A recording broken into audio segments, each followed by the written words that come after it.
Holidays-nale, adu namma GT Holidays da. GT Holidays, South India's #1 travel brand. You know you are special when you're with GT Holidays.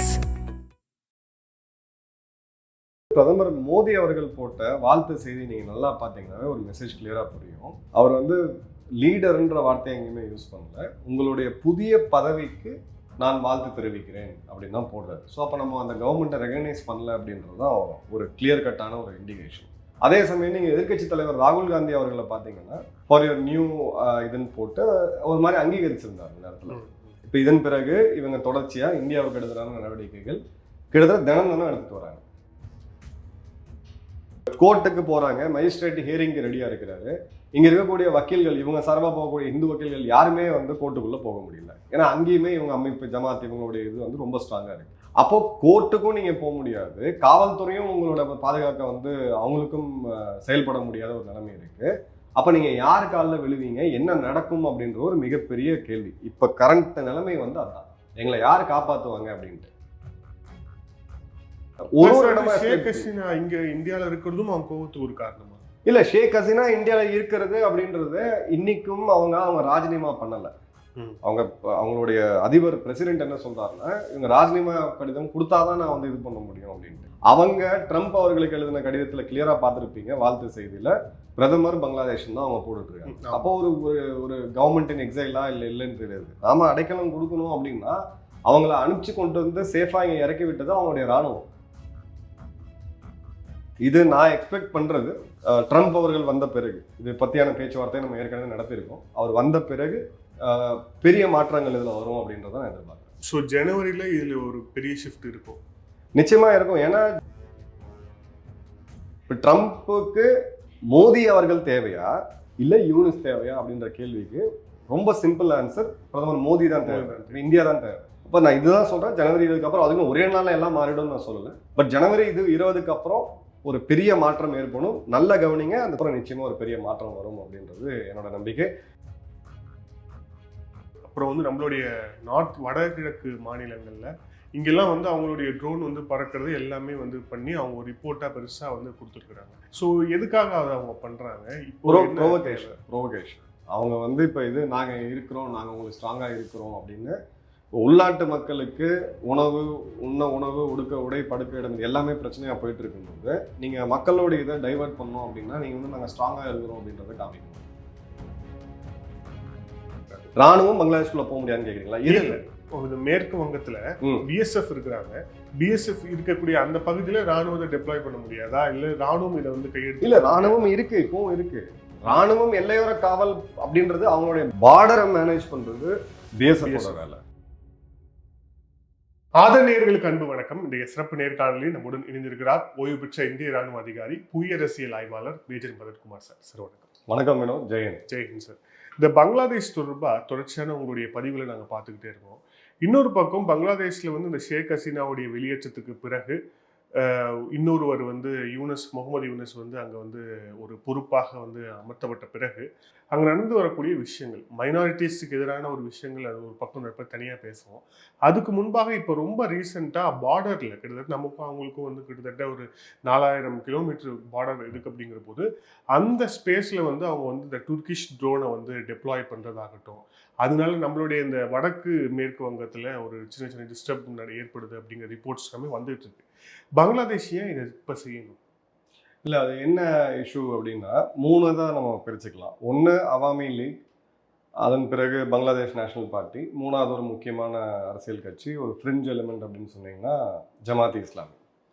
ஜமாத் இஸ்லாமியை இவங்க தடை செய்து வச்சுருந்தாங்க. உங்களுக்கு அந்த ஒரு bomb blast நடந்தது ஞாபகம் இருக்கும் பங்களாதேஷில். ரொம்ப பெரிய லெவலில் பல பேர் அதில் கொல்லப்பட்டாங்க. அதன் பிறகு அந்த ஜமாத் அமைப்பு டோட்டலாகவே அவங்க பேன் பண்ணி வச்சுருந்தாங்க. இப்போ இந்த சூழ்நிலையில் ஜனவரி மாதம் இந்த வருடம் தேர்தல் வருது. தேர்தலில் இவங்க ஜெயிக்கிறாங்க.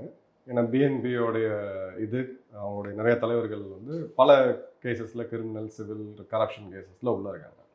இவங்க பெரும்பான்மையை விட்டு வரும்பொழுது அப்போது எலெக்ஷன் டைம்லேயே அவங்க சொல்லியிருந்தாங்க, சென்ட் மார்ட்டின் தீவுகள் இந்த இடம் மற்றும் இங்கே வந்து மியான்மரோடைய ஒரு பகுதியை பிரித்து, இந்தியாவுடைய ஒரு பகுதியை பிரித்து, பங்களாதேஷோட ஒரு பகுதியை பிரித்து புதுசாக ஒரு நாடை உருவாக்குறாங்க கிறிஸ்தவர்களுக்காக. அந்த இடத்துல ஒரு சார்ஜ் வச்சுருந்தாங்க. ரெண்டாவது சென்ட் மார்ட்டின் ஐலாண்டை ஒரு வெஸ்டர்ன் கண்ட்ரி எங்ககிட்ட கேட்டாங்க, நீங்கள் கொடுத்துட்டீங்கன்னா நாங்கள் உங்கள் கம்ஃபர்டபுளாக எலெக்ஷன் வின் பண்ணலாம், நான் கொடுக்க முடியாதுன்னு சொல்லி இறையாண்மைக்காக நின்று அப்படின்னு சொல்லி பேசினாங்க. அதன் பிறகு நம்ம நடந்தது என்ன அப்படின்றது தெரியும்.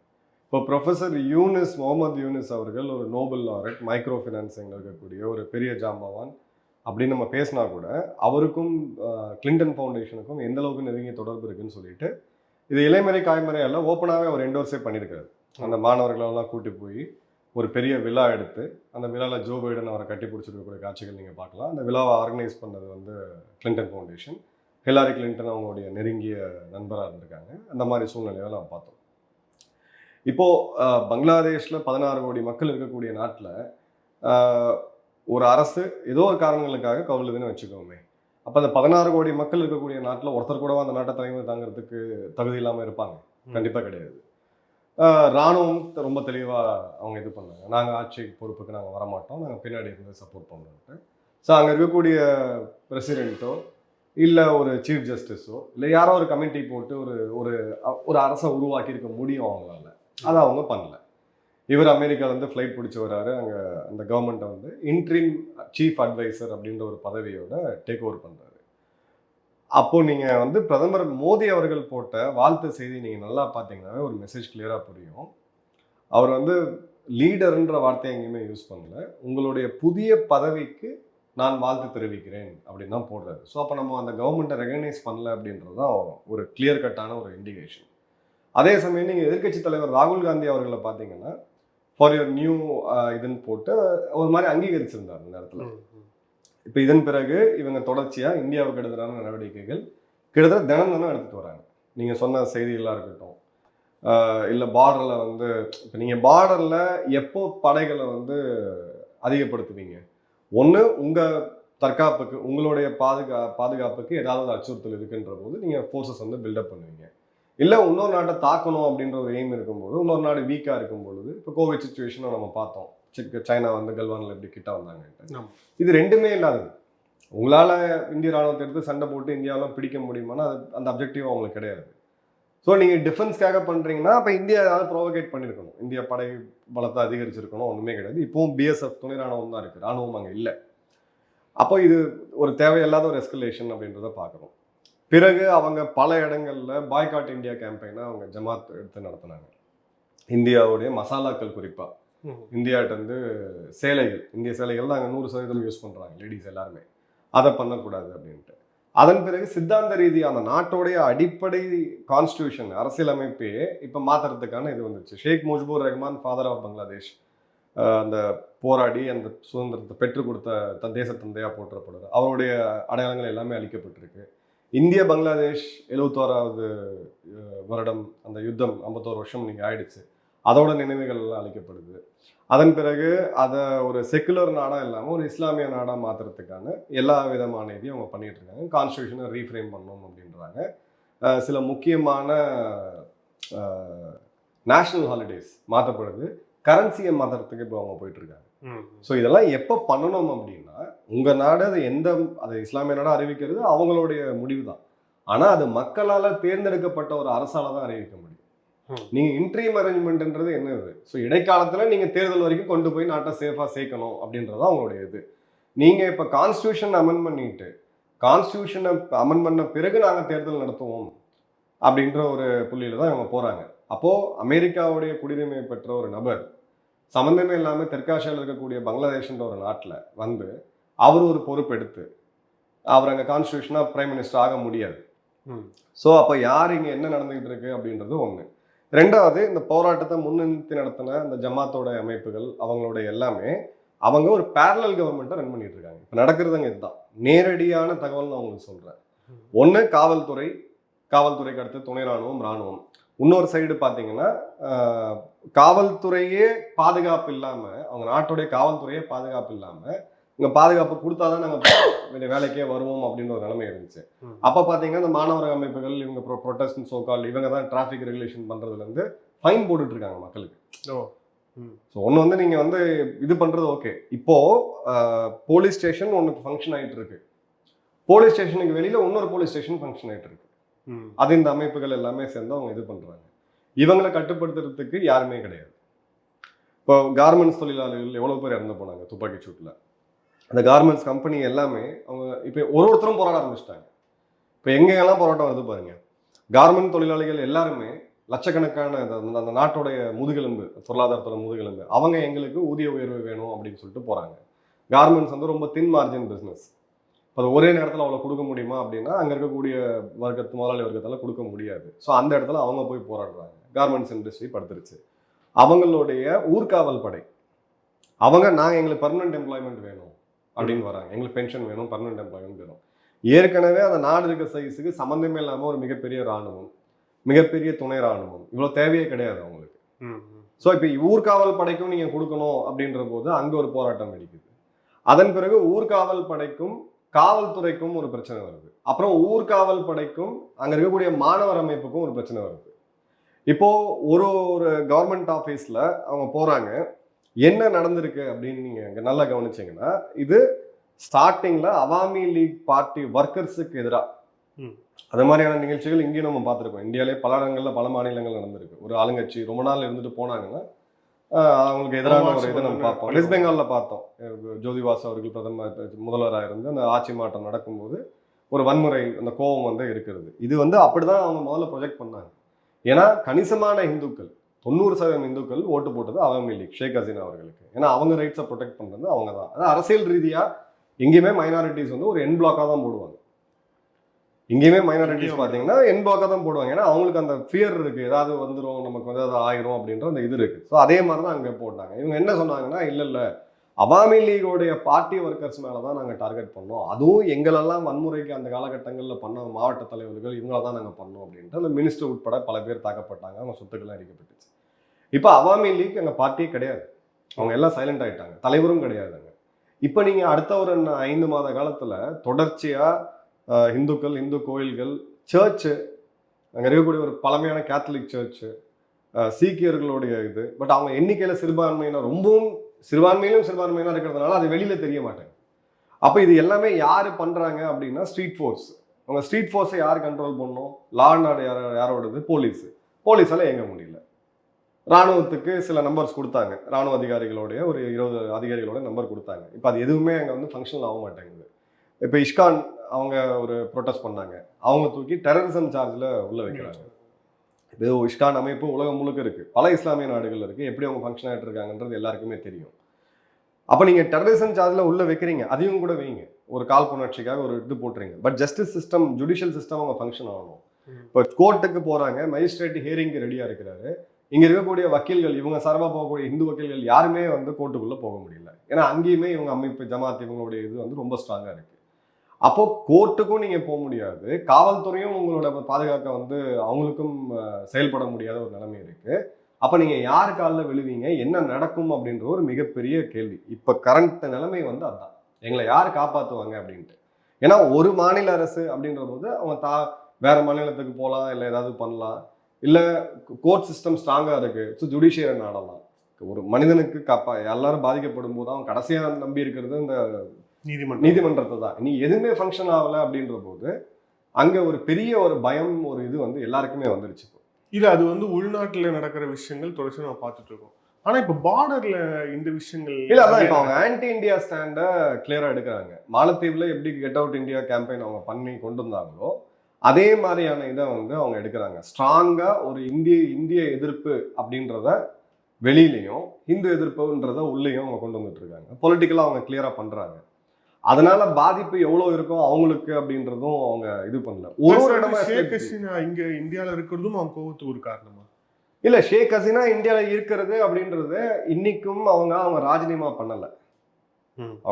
அவங்களுடைய அதிபர் பிரசிடென்ட் என்ன சொல்றாருன்னா, இவங்க ராஜினாமா கடிதம் கொடுத்தாதான் நான் வந்து இது பண்ண முடியும் அப்படின்ட்டு. அவங்க ட்ரம்ப் அவர்களுக்கு எழுதின கடிதத்துல கிளியரா பார்த்துருப்பீங்க, வாழ்த்து செய்தியில பிரதமர் பங்களாதேஷ் தான் அவங்க போட்டுட்டு இருக்காங்க. அப்போ ஒரு கவர்மெண்ட் எக்ஸைலா இல்லைன்னு தெரியாது. நாம அடைக்கலம் கொடுக்கணும் அப்படின்னா அவங்கள அனுப்பிச்சு கொண்டு வந்து சேஃபா இங்க இறக்கி விட்டது அவங்களுடைய ராணுவம். ஸோ அந்த இடத்துல நம்ம இல்லை அப்படின்றது சொல்ல முடியாது. தஸ்லீமா நஸ்ரீனுக்கும் நம்ம அடைக்கலம் கொடுத்துருக்குறோம். இந்த மாதிரி பல காலகட்டங்களில் தலாய் லாமா அவர்களுக்கும் நம்ம அடைக்கலம் கொடுத்துருக்கோம். அதுக்காக நம்ம சீனாவுக்கு எதிராக காய நோத்துறோமா அப்படின்னா கிடையாது. அது ஒரு நீங்க கவர்மெண்ட்டை எஸ்டாப்ளிஷ் பண்ணுங்க, மக்களால் தேர்ந்தெடுக்கப்பட்ட ஒரு அரசு வரட்டும், நீதிமன்றம்லாம் அமையட்டும், அதுக்கப்புறம் நீங்க அந்த நீதிமன்றம் சார்ஜ் ஷீட் பண்ணட்டும் அவங்கள. இந்த ஒரு ஒரு கரப்ஷன் கேஸோ இல்லை ஏதோ ஒரு இதுக்காக அவங்க மேல சார்ஜ் ஷீட் கேட்டா அப்ப நம்ம அனுப்ப முடியும். இன்னைக்கு அவங்க தப்பிச்சு வந்ததே பெரிய விஷயம். ஸோ அந்த இடத்துல நம்ம அனுப்ப முடியாது. அதையும் அவங்க ஒரு இதுவா வைக்கிறாங்க. இப்போ நீங்க நல்லா கவனிங்க, அந்த ஆகஸ்ட் மாசம் இருந்த இந்த ஷேக் ஹசீனா மேல இருந்த கோவம் இன்னைக்கு கிடையாது. அவங்க ரியாலிட்டியை ஃபேஸ் பண்றாங்க. 25% இன்ஃப்ளேஷன் இப்போ. அவங்களுடைய கார்மெண்ட் இண்டஸ்ட்ரி வந்து படுத்துக்கிட்டு இருக்கு. இப்போ மக்களுடைய கோவம் எங்களுக்கு என்ன அடுத்தது அப்படின்றது தான். ரெண்டாவது யூனிஸ் வந்தது ஒரு பெரிய ஒரு ஒரு நம்மளுடைய மகாத்மா அவர்கள் ரேஞ்சுக்கு அவங்க வந்து ப்ரொஜெக்ட் பண்ணாங்க. பட் அவர் மகாத்மா கிடையாது. அவர் தேர்தலை கண்டக்ட் பண்றதை பத்தி வரைக்கும் பேசவே இல்லை. இப்போ கடுமையான நெருக்கடிக்கு அப்புறம் அவர் சொல்றாரு, நான் வந்து அடுத்த வருஷம் ஸ்டார்டிங்லயோ 2025 எண்ட்லயோ இல்ல ரிஃபார்ம்ஸை ஃபுல்லா பண்ணி வாக்காளர் பேர் பட்டியெல்லாம் சரி பார்த்து எல்லாம் பண்ணணும்னா 26 தான் அவர் எலெக்ஷனை கண்டக்ட் பண்ணுவேன் அப்படின்னு சொல்றாரு. அப்ப இடைப்பட்ட 1.5 வருஷத்துல அந்த நாட்டுக்கு சம்பந்தமே இல்லாம ஒரு நபர், அவருடைய ஒரு 5 ஆலோசகர்கள் அரசியல் சாசனத்தை எப்படி வேணா மாத்தலாம் அப்படின்னா அந்த நாடு இப்ப அந்த அரசியல் சாசனத்தை பேஸ் பண்ணி தான் அடுத்த தேர்தல் எல்லாமே போக போகுது. இப்ப அந்த இடத்துல பேசும்போது அவங்க வந்து இது ஒரு இஸ்லாமிக் கான்ஸ்டியூஷனா கொண்டு வரணும் அப்படின்றத இது பண்றாங்க. அப்ப இலங்கையில நம்மளுடைய மலையக தமிழர்கள் இருந்த அதே கேள்விதான் இங்க எழுது. அப்ப மைனாரிட்டிஸ்க்கு வாக்குரிமை இருக்கா இல்லையானே இப்ப தெரியல. அதை நோக்கி அவங்க போயிட்டு இருக்காங்க. ஸோ இந்த சமயத்துல நீங்க இந்தியா எதிர்ப்பு அப்படின்றத டொமஸ்டிக்காகவும் இந்தியாவுக்கு எதிராக நாங்கள் எல்லாருக்கிட்டையும் நாங்கள் இப்போ இது பண்ணுவோம். உதாரணத்துக்கு பாகிஸ்தானுடைய கன்சைன்மெண்ட், அது 1971 சுதந்திரம் வாங்குறதுல இருந்து அவங்க நாட்டில் ஒரு ரிட்டன் ரூலே இருக்கு. ஒரு பாகிஸ்தான் கன்சைன்மெண்ட்டையும் செக் பண்ணணும்ட்டு. ஏன்னா ஷேக் முஜிபுர் ரஹ்மான் அவருடைய குடும்பம் எப்படி குடும்பமாக கொலை செய்யப்பட்டது நம்ம பார்த்தோம். இன்னைக்கு அதெல்லாம் அவங்க ரிலாக்ஸ் பண்றாங்க. ஸோ இது மாதிரி தொடர்ந்து அவங்க இந்த நடவடிக்கை எடுக்கிறது டொமஸ்டிக் ரீசன்ஸ் ஒன்று. இதோட நீங்க ஜியோ பொலிட்டிக்கல் ரீசன் எடுத்தீங்கன்னா பின்னாடி அமெரிக்கா. இது நான் எக்ஸ்பெக்ட் பண்றது ட்ரம்ப் அவர்கள் வந்த பிறகு இது பற்றியான பேச்சுவார்த்தை நம்ம ஏற்கனவே நடத்தியிருக்கோம். அவர் வந்த பிறகு பெரிய மாற்றங்கள் இதில் வரும் அப்படின்றத நான் எதிர்பார்க்குறேன். ஸோ ஜனவரியில் இதில் ஒரு பெரிய ஷிஃப்ட் இருக்கும், நிச்சயமாக இருக்கும். ஏன்னா ஜனவரியில் ஏன் ஷிஃப்ட் இருக்குன்னா ட்ரம்ப் அவர்கள் ஒரு பர்சனாலிட்டி ஓரியன்ட் லீடர், நேரடியாக அவருடைய ரிலேஷன் வச்சுக்கக்கூடிய லீடர். இதே யூனிஸ் பற்றி நான் உங்களுக்கு ஒரு கதை சொல்கிறேன். 2016 ட்ரம்ப் அவர்கள் ஜெயிக்கிறக்கூடிய அறிவிப்பு வருது. அப்போ யூனிஸ் வந்து பிரான்ஸ்ல ஒரு பல்கலைக்கழகத்தில் உரையாடிட்டு இருக்காரு. இந்த செய்தி வந்து ட்ரம்ப் ஜெயிச்சிட்டாரு அப்படின்றது வந்துச்சு. ஹிலாரி கிளின்டன் அவங்களுக்கும் நடந்த க்ளோஸ் ரேஸ் உங்களுக்கு தெரியும். ஜெயிச்சதுன்னு வந்தபோது இவர் குரல் உடஞ்சி நான் தழுதழுத்து ட்ரம்ப் அவர்கள் இந்த மாதிரி ஜெயிச்சது வந்து என்னால் தாங்கவே முடியல, என்னால் பேசவே முடியல, நீங்கள் எல்லாமே வந்து ஒரு மன அழுத்தத்தில் டிப்ரெஷனில் இருப்பீங்க, இந்த இருண்ட மேகங்கள் 4 வருடங்களில் கலைஞ்சிரும், மீண்டும் ஒளிபெருக்கும் பேசினார். அதே ஹிலாரி கிளின்டன் ஃபவுண்டேஷனுக்கு பங்களாதேஷ் மாதிரியான ஒரு ஏழை நாட்டில இருந்து ஒரு பெரிய ஃபண்டிங் அவர் பண்ணார். எலெக்ஷனுக்கு ஒரு கிளியரா ஆன்டி ட்ரம்ப் ஸ்டாண்ட் அவர் நேரடியாக எதிர்த்தார். அதன் பிறகு ட்ரம்ப் வெற்றி பெற்று வராரு. வந்த பிறகு பங்களாதேஷ்ல இருந்து ஒரு டெலிகேஷன் போய் ட்ரம்ப் அவர்களை பார்க்குறாங்க. ட்ரம்ப் அவர்கள் அந்த டெலிகேஷன்ல ஃபர்ஸ்ட் கேட்ட கேள்வி என்னன்னா, உங்களுடைய அந்த பேங்கிங் ஃபெலோ எங்க, எனக்கு எதிராக தேர்தலில் வேலை பார்த்து எனக்கு என்னை வந்து வரக்கூடாது, என்னை தோக்கடிக்கணும்னு சொல்லி வேலை பார்த்தா அவர் எங்க வரலையான்னு கேட்டு நக்கல் அடிச்சார். இப்போ ட்ரம்ப் அவர்களுக்கு இவருக்கு எழுதின வாழ்த்து செய்தி நீங்கள் படிச்சு உலகம் முழுக்க பல தலைவர்கள் பேசினாங்க. அதில் ஃபர்ஸ்ட் சென்டென்ஸ் என்னன்னா எக்ஸலன்சி அப்படின்ற ஒரு வார்த்தையை யூஸ் பண்ணுறாரு. நான் அடிமை சாசனம் நான் காலில் விழுந்துடுறேன் அப்படின்ட்டு. ஏன்னா இப்போ அந்த ரோஹிங்கியாக்கள் ஒரு 15 லட்சம் பேர் இருக்காங்க. அவங்களுக்கு வந்து $870 மில்லியன் பணம் தேவை வருஷத்துக்கு. அந்த நிதி உதவியில் 470 பில்லியன் தான் அமெரிக்கா கொடுக்குது. இப்போ அது பாதியில் நின்றுட்டு இருக்கு. அந்த $870 பில்லியன் அவங்க பிரித்து எப்படி கொடுக்குறாங்க அப்படின்னு பார்த்தீங்கன்னா, ஒரு ரோஹிங்கியா அகதிக்கு $12 பர் மந்த் 1000 ரூபா. அதுல கமிஷன் எடுத்தது போக அவங்க எவ்வளவு, அவங்க என்ன நிலைமையில இருப்பாங்கன்றத பாருங்க. ஸோ இந்த நாடு, நீங்க இந்தியா போன்ற நாட்டை நீங்க பஞ்ச் பண்ணணும், உங்க தகுதிக்கு மீறி நீங்க பஞ்ச் பண்ணணும்னா நீங்க துருக்கி அளவுக்கு ஒரு உலக ரீதியில ஒரு ஜியோ பொலிட்டிக்கலா ரெலவெண்டா இருக்கணும். நீங்க மெடிட்டரேனியன் சீ இருக்கு, இங்க யூரோப் இருக்கு, இந்த பக்கம் இருக்கு, ஒரு பெரிய நாடு. ஆனா இந்தியாவை சேலஞ்ச் பண்ற அளவுக்கு அந்த நாடு வந்து பண்ணுவாங்க, எல்லாம் பண்ணுவாங்க. கத்தாரி தூண்டுன்னு ஒரு நாடு, ஆனா எண்ணெய் வளர்த்து வச்சிருக்கு. உங்ககிட்ட என்ன இருக்கு? ஸோ நீங்கள் சார்ந்து இருக்கக்கூடிய ஒரு எக்ஸ்டெண்டட் பாரத் தான் அது வந்து ஒரு புதுசாக நம்ம கிட்ட டிபெண்ட் ஆகி நம்மளுடைய வளர்ச்சியை தான் அவங்களுக்கு நம்ம கொடுத்தோம், காரணம் சொல்லியில்ல. இப்போ இதே தமிழக அரசு நாளைக்கு முதல்வர் முடிவு பண்ணி திருப்பூரில் இருக்கிற கார்மெண்ட்ஸ் கம்பெனி ஏரியாவுக்கு நான் பாதி ரூபாயில் மின்சாரத்தை கொடுக்குறேன், வேலை செய்யக்கூடிய ஆட்களுக்கு நாங்கள் மாநில அரசாங்கமே வந்து ஒரு 3 வருஷத்துக்கு இஎஸ்ஐ பிஎஃப் வந்து ஷேர் பண்ணுவாங்கன்னு ரூல் போட்டாங்கன்னா பங்களாதேஷ் படுத்தும். அதெல்லாம் நம்ம பண்ணலை. நாம வேற வளர்ச்சியை நோக்கி நம்ம போயிட்டு இருக்கோம். ஸோ இது ஒரு கம்ப்ளீட்டாக இவங்களா உருவாக்கிக்கிட்டது அந்த ஒரு இன்ஃப்ளூயன்ஸில் அப்படின்னு தான் நம்ம பார்க்குறோம். இப்போ ட்ரம்ப்புக்கு மோடி அவர்கள் தேவையா இல்லை யூனிஸ் தேவையா அப்படின்ற கேள்விக்கு ரொம்ப சிம்பிள் ஆன்சர், பிரதமர் மோடி தான் தேவை, இந்தியா தான் தேவை. அப்போ நான் இதுதான் சொல்கிறேன், ஜனவரி 20க்கு அப்புறம் அதுக்கும் ஒரே நாளில் எல்லாம் மாறிடும்னு நான் சொல்லலை. பட் ஜனவரி 20க்கு அப்புறம் ஒரு பெரிய மாற்றம் ஏற்படும். நல்ல கவனிங்க, அந்த தேர்தலுக்கு ஒரு வாரம் முன்னாடி கடுமையாக சாடி பேசினார் ட்ரம்ப். பங்களாதேஷில் நடந்துக்கிறது ஒரு காட்டு மிராண்டித்தனமாக எல்லாம் நடந்துகிட்டு இருக்கு, அங்கே இந்துக்கள் தாக்கப்படுறாங்கன்ட்டு. ஸோ அவருக்கும் பொலிட்டிக்கல் கம்பல்ஷனுமே இருக்கு. ஏன்னாங்க ஒரு சாலிடாக என்மாஸாக ஹிந்துஸ் அங்கே ஓட் பண்ணியிருக்கிறாங்க அமெரிக்காவில். ஸோ அந்த இமேஜ் எல்லாம் நீங்கள் சேர்த்து பார்த்தீங்கன்னா 20க்கு அப்புறம் நிச்சயமாக ஒரு பெரிய மாற்றம் வரும் அப்படின்றது என்னோட நம்பிக்கை. இன்னொரு ரீடிங் என்னோட ரீடிங் கரெக்டாக இருந்துச்சுன்னா மார்ச் ஏப்ரலுக்குள்ள யூனிஸ் தூக்கி அடிக்கப்படுறதுக்கும் வாய்ப்புகள் அதிகமாக இருக்கு டொமஸ்டிக்காக. இன்னொரு பிரதான ஊடகத்தில் வந்த ஒரு ரிப்போர்ட்ல நம்மளுடைய சிறப்புஞ்சிலேருந்து அப்புறம் வந்து நம்மளுடைய வடகிழக்கு மாநிலங்கள்ல எல்லாத்துலேயுமே வந்து அவங்களுடைய ட்ரோனுடைய ஊடுருவல் இருக்கு. சிறப்புஞ்சியில ஆகட்டும், மேகாலயா ஆகட்டும், மிசோரம்லேயே ஆகட்டும், இங்கெல்லாம் வந்து அவங்களுடைய ட்ரோன் வந்து பறக்கிறது எல்லாமே வந்து பண்ணி அவங்க ஒரு ரிப்போர்ட்டாக பெருசாக வந்து கொடுத்துருக்குறாங்க. ஸோ எதுக்காக அதை அவங்க பண்ணுறாங்க? இப்போ ப்ரோவகேஷன். அவங்க வந்து இப்போ இது நாங்கள் இருக்கிறோம், நாங்கள் உங்களுக்கு ஸ்ட்ராங்காக இருக்கிறோம் அப்படின்னு உள்நாட்டு மக்களுக்கு உணவு உடுக்க உடை படுக்க இடம் இது எல்லாமே பிரச்சனையாக போயிட்டு இருக்கும்போது நீங்கள் மக்களோட இதை டைவெர்ட் பண்ணோம் அப்படின்னா நீங்கள் வந்து நாங்கள் ஸ்ட்ராங்காக இருக்கிறோம் அப்படின்றத காமிக்கணும். அந்த இந்திய எதிர்ப்புன்றதை நீங்கள் வளர்த்துக்கிட்டு இருக்கீங்க. அப்போ அந்த எதிர்ப்புக்கு நான் ஒரு எதிர்வினை நான் இருக்கிறேன் அப்படின்றதான் அவங்க முன்னாள் ராணுவ அதிகாரிகள் பேசினது, பிஎன்பியோடைய ஒரு 2ஆம் கட்ட தலைவர் பேசுறது, நாங்கள் சிக்கன் நெக் இது பண்ணுறோம் அது பண்ணுவோன்ட்டு. இவங்களுடைய ட்ரோன் இவங்களுடைய இதுக்கு பதில் நம்ம கொடுத்தது பிஎஸ்எஃப் நேராக இன்னைக்கு போய் 0 பாயிண்ட்ல நிற்கிறாங்க. எல்லையில் பேங்கான் எல்லையில் பிஎஸ்எஃப் நின்றுட்டு இருக்கு. பிஎஸ்எஃப் கிட்ட ஆன்டி ட்ரோன் டெக்னாலஜி இருக்குது, நம்மகிட்ட அந்த வெப்பன்ஸ் இருக்குது. நாளைக்கு மீறி அவங்க எல்லையில தான் ஒன்றும் பறந்துட்டு இருக்காங்க. நாளைக்கு மீறி இந்திய எல்லைக்குள்ளே வந்தாங்கன்னா அந்த ட்ரோனை சுட்டு வீழ்த்துறதுக்கு இந்தியாவுக்கு ரொம்ப பெரிய நேரம் எடுக்காது. ஸோ அவங்க நாட்டுக்குள்ள அவங்க மக்களுக்கு நாங்க வந்து பெரிய ஆளுன்னு காமிக்கிறதுக்காக நடக்கக்கூடிய ஒரு நடவடிக்கை. ஆமா, இது ஒரு ப்ரோவோகேட் பண்றாங்க. நாங்க உங்களுக்கு ஹோஸ்டைலா இருப்போம், எங்களை வந்து நீங்க இலங்கை மாதிரி ஹேண்டில் பண்ண முடியாது, எங்களை வந்து நீங்க நேபாள் மாதிரி ஹேண்டில் பண்ண முடியாது.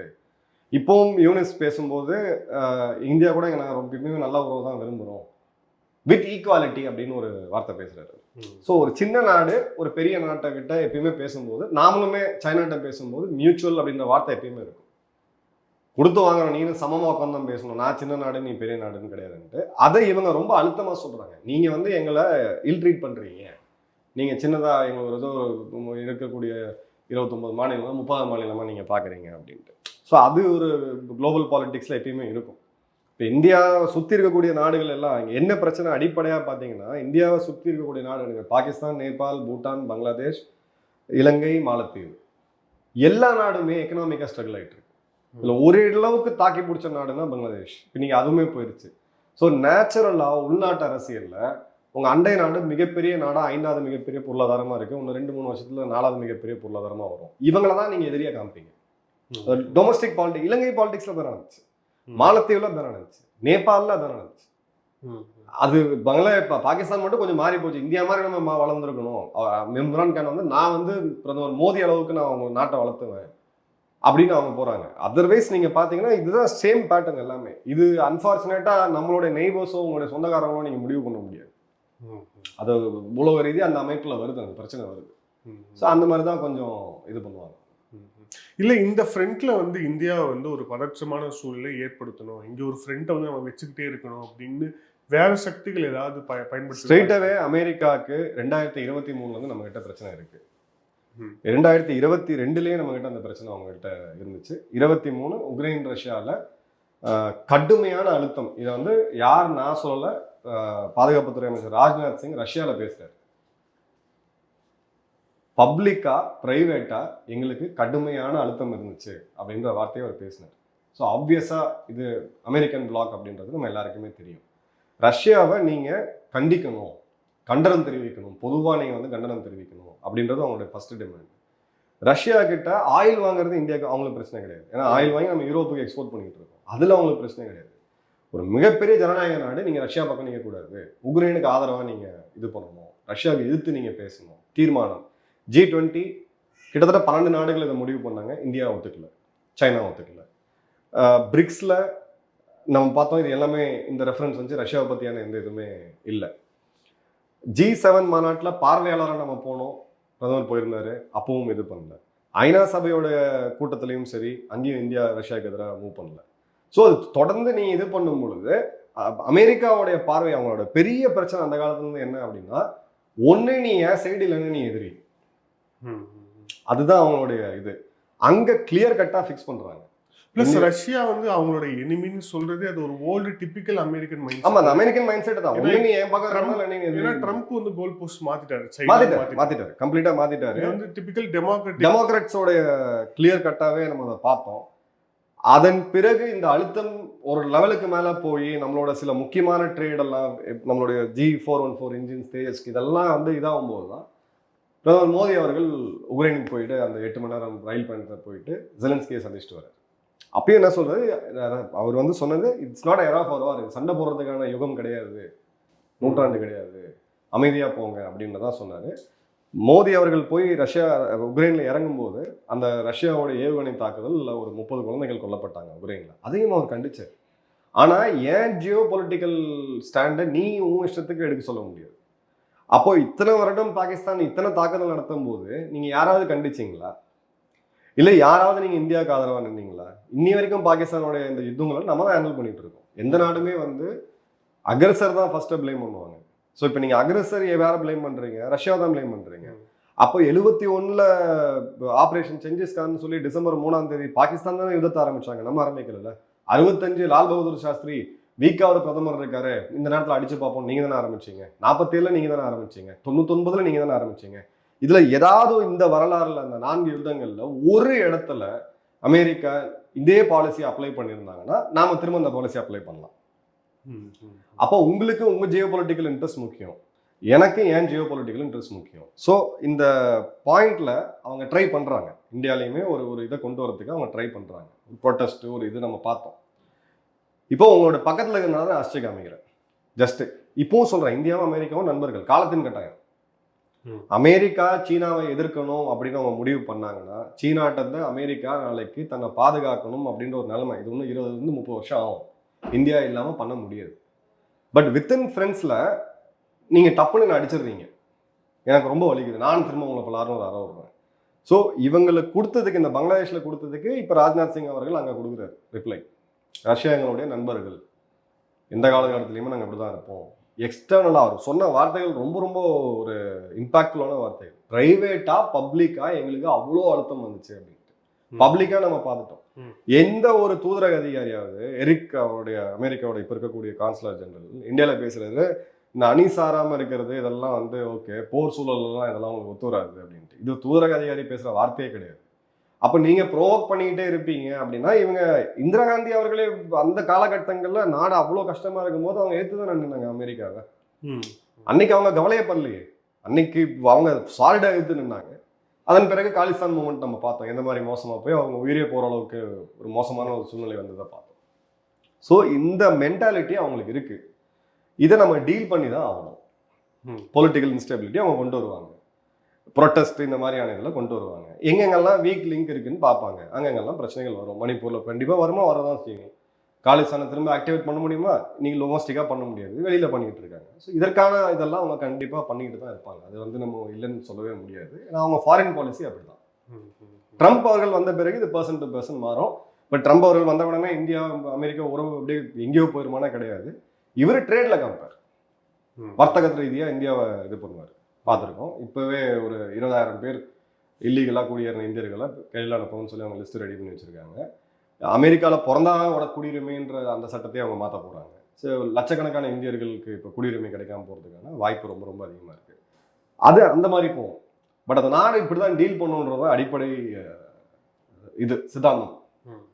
நேர்காணல் இறுதியான கேள்வி சார். இப்போ பங்களாதேஷில் நடக்கக்கூடிய விஷயங்களை தாண்டி மேற்கு வங்கம் நம்ம மாநிலத்தில் முக்கியமான மாநிலங்கிற போது அங்கோட வடமேற்கு வடபகுதியில் தொடர்ச்சியாக அந்த அந்த அவங்களுடைய ஊடுருவக்காரர்கள் வந்து இந்த போதை விஷயங்கள் பண்ணுறது, அதுக்கப்புறம் வந்து கிளம்பி போகிறதுன்னு சொல்கிற மாதிரி விஷயங்கள் நடக்குது அப்படிங்கிறத பார்க்குறோம். ஸோ இப்போ இதை வந்து இன்னொரு குரல் என்ன இருக்குன்னா, இது பிஎஸ்எஃப் மட்டும் போதுமா, ஏன் ராணுவம் அங்கே போகல அப்படிங்கிற ஒரு கேள்வியும் சேர்த்து வந்து எழுப்புறாங்க. ப்ளஸ் மாநில அரசு எவ்வளோதான் அதால் வந்து இந்த மாதிரி விஷயங்களை தாக்கு பிடிக்க முடியும் அப்படிங்கிற ஒரு கேள்வியும் இருக்குது. எப்படி அட்ஜஸ்ட் பண்ணுங்க? இது 2 விதமான பிரச்சனை இருக்குது. ஒன்று வந்து first India Pakistan border Rann of கட்சியில் ஆரம்பித்து உங்களுக்கு அக்னூர் வரைக்கும் வேலி போட்டிருக்காங்க.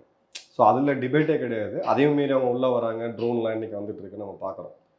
இங்கே அப்படி கிடையாது. பார்டர் வேறு 4700 கிலோமீட்டரில் கிட்டத்தட்ட ஒரு 1700 கிலோமீட்டருக்கு நம்ம அதிகமாக ஆறுகள் நடுவில் இருக்குது. நீங்கள் ஆற்றுக்கு நடுவில் போய் வேலி போட முடியாது. ஸோ ஆற்றை நீங்கள் கிராஸ் பண்ணி வரலாம். இலங்கையிலேருந்து நம்ம சூழ்நிலையில் பார்த்துட்டு தானே இருக்கிறோம். ஒரு காலகட்டங்களில் எவ்வளோ பேர் வந்தாங்க, போட் எடுத்தால் இங்கே வந்துடலாம். வேதாரண்யம் அந்த மாதிரி சூழ்நிலையே அங்கே இருக்குது. இப்போ அங்கே லோக்கல் லெவலில் போலீஸால் இது பண்ண முடியுமா அப்படின்னா கண்டிப்பாக முடியாது. மாநில காவல்துறைக்கு அவங்களுக்கு சட்டம் ஒழுங்கு பல இது இருக்குது. இதுக்காக சில இது வச்சுருக்காங்க. பிஎஸ்எஃப் டிப்ளாய்மெண்ட் அப்படின்றது அங்கே இருக்குது. பட் அங்கே என்ன பிரச்சனை அப்படின்னு பார்த்தீங்கன்னா, பிஎஸ்எஃப்ஓடைய ஒர்க்கிங் லிமிட் எவ்வளோ. இப்போது பஞ்சாபில் சில இடங்கள்ல 50 கிலோமீட்டர் கொண்டு போனாங்க. மாநில அரசுக்கும் அவங்களுக்கும் பிரச்சனை வந்துச்சு.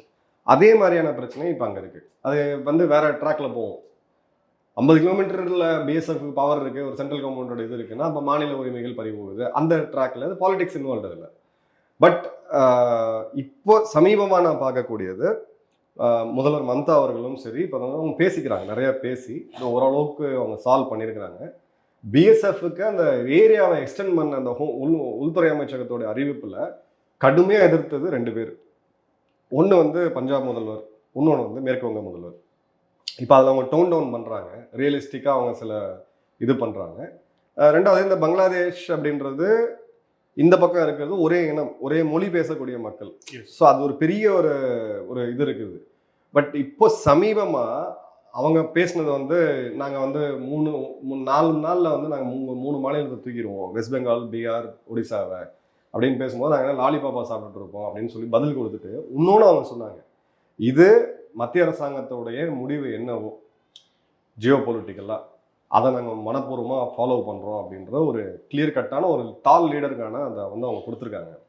பட் கிரவுண்ட் லெவலில் டைனமிக்ஸ் அப்படின்றது டோட்டலாக வேறு. 100% நிறுத்த முடியுமா? சத்தியமாக முடியாது. டெக்னாலஜி யூஸ் பண்ணலாம், சில மூவ்மெண்ட்லாம் இப்போ பண்ணிக்கிட்டு இருக்காங்க. இல்லை ராணுவம் போக முடியாதா அப்படின்னு ஒரு கேள்வியும் கேட்குறாங்க. ராணுவம் பங்களாதேஷ்குள்ளே போக முடியாதுன்னு கேட்குறீங்களா? இல்லை, மேற்கு வங்கத்துல பிஎஸ்எஃப் இருக்கிறாங்க. பிஎஸ்எஃப் இருக்கக்கூடிய அந்த பகுதியில ராணுவத்தை டெப்ளாய் பண்ண முடியாதா? இல்ல ராணுவம் இதை வந்து கையெழுத்து? இல்ல, ராணுவம் இருக்கு, இப்பவும் இருக்கு. ராணுவம் எல்லையோர காவல் அப்படின்றது அவங்களுடைய பார்டரை மேனேஜ் பண்றது பிஎஸ்எஃப் ஓட வேலை. சரி, நீங்க யார் என்ன ரோல் இருக்காங்கன்றத பார்க்கணும். பார்டரை மேனேஜ் பண்றது பிஎஸ்எஃப் ஓட வேலை. ஒரே ஒரு இடத்துல மட்டும்தான் ஒரு சில இடங்கள்ல நம்ம மாற்றி வச்சிருக்கோம். பூஞ்ச், ரஜோரி அப்படின்னு பார்த்தீங்கன்னா ஃப்ரண்ட் லைன்ல நாங்கள் நின்றுப்போம். நான் இருந்த போஸ்ட்லேயே பாகிஸ்தான் போஸ்ட் வந்து ஒரு 700 மீட்டர் தான் இருந்துச்சு. ஆனால் என் கூட ஒரு தள்ளி ஒரு 5 கிலோமீட்டர் தள்ளி பிஎஸ்எஃப் அவங்க இருந்தாங்க. ஸோ அங்கே நீங்கள் வந்து பிஎஸ்எஃப் சப்போர்ட் பண்ணுறதுக்கு நீங்கள் ராணுவத்தை வைக்க வேண்டிய கட்டாயம் இருக்குது. ஏன்னா தீவிரவாத ஊடுருவல் உங்களுக்கு அந்த டெரிட்டரி வந்து claimed territory, LAC, line of actual control, யார் எங்கே இருக்கிறாங்களோ அவங்களுக்கு அந்த இது இருக்குன்ட்டு. இந்த இடத்துல இது இன்டர்நேஷனல் பார்டர். நீங்கள் எல்லா இடத்துலையும் போய் நீங்கள் ராணுவத்தை டிப்ளாய் பண்ணீங்கன்னா, ராணுவம் அப்படின்றது போருக்கான ஒரு மிஷினரி, உங்களை பாதுகாக்கிறதுக்கான மிஷினரி. ஒரு யுத்த சூழல் வரும்போது பிஎஸ்எஃப் பின்னாடி வந்துடுவாங்க, ராணுவம் முன்னாடி போகும். நீங்கள் அவங்க வந்து கொண்டு போய் பிஎஸ்எஃபோட டியூட்டியில் போட்டிங்கன்னா, இப்போ ஜம்மு காஷ்மீரில் போட்டு எவ்வளோ ஆச்சு? 90 போட்டது 34 வருடம் ஆச்சு. இன்னி வரைக்கும் நம்ம ராணுவத்தை தீவிரவாத தடுப்பு நடவடிக்கையிலேருந்து நம்மளால் எடுக்கவே முடியல. அதை தொழிலாகவே மாறிடுச்சு. அந்த தப்பை நீங்கள் பண்ணக்கூடாது.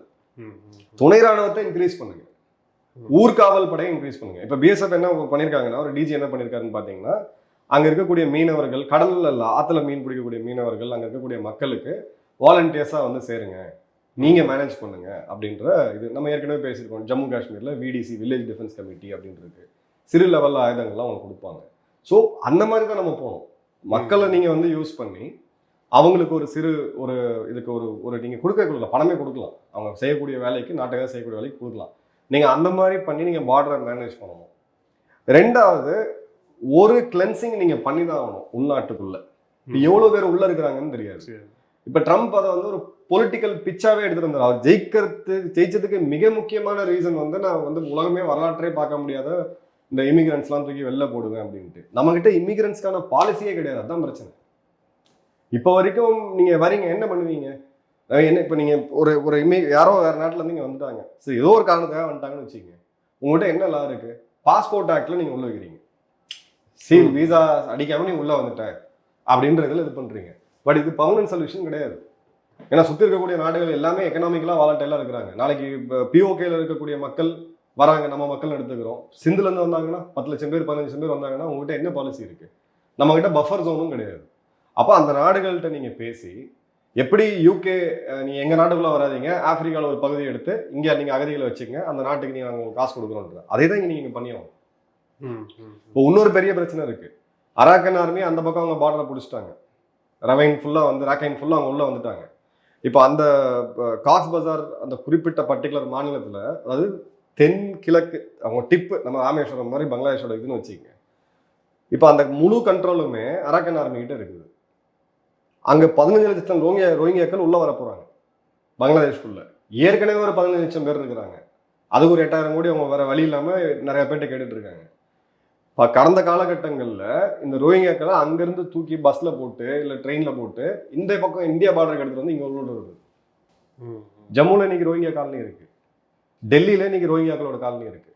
அவங்களும் மனிதர்கள் தான், மனிதமான உதவிகள் நம்ம செஞ்சுட்டு தான் இருக்கோம். இன்றைக்கும் மியான்மருக்கு நம்ம அரிசி கொடுத்துட்டு தான் இருக்கோம்.